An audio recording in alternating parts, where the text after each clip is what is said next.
प्रभाग क्रमांक 2 ब मध्ये डॉक्टर संजय बंग यांच्या धनुष्यबाण प्रचाराचा जोर, प्रतिस्पर्धाच्या धुराळा उडाला.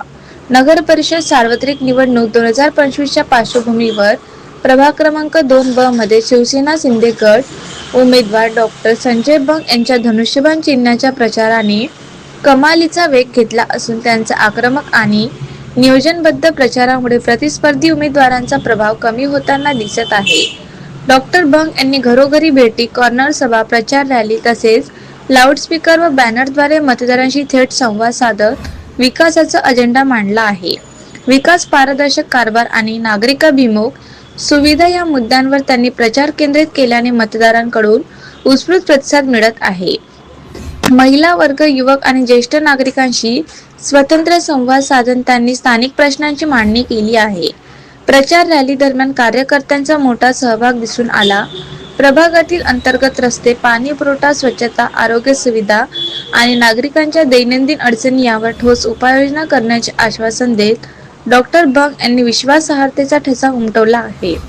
परिणामी धनुष्यबाण चिन्हाभोवती वातावरण तापले असून प्रतिस्पर्धी उमेदवारांचे प्रचार फिके पडल्याची चर्चा आहे.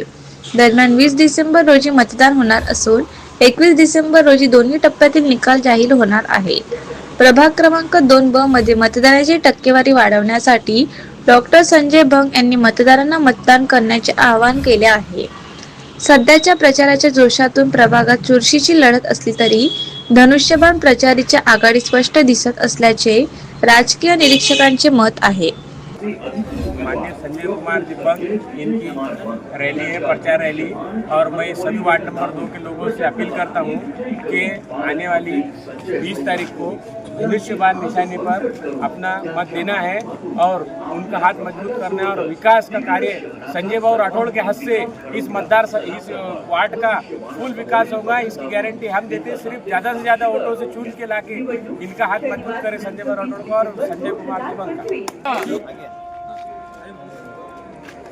प्रभाग क्रमांक 2 मध्ये डॉक्टर संजय विजयकुमारजी बंग यांच्या प्रचारानिमित्त आज या ठिकाणी रॅलीचे आयोजन करण्यात आले आणि माननीय पालकमंत्री श्री संजय भाऊ राठौड़ यांच्या नेतृत्वावर सर्वांचे विश्वास आहे आणि खरं तर आपणही काही लोकांच्या भूल थापांना बळी न पडता डॉक्टर श्री संजय बंग यांच्या पाठीशी खंबीरपणे उभे राहणार याबद्दल आपल्याला सगळ्यांना धन्यवाद देतो।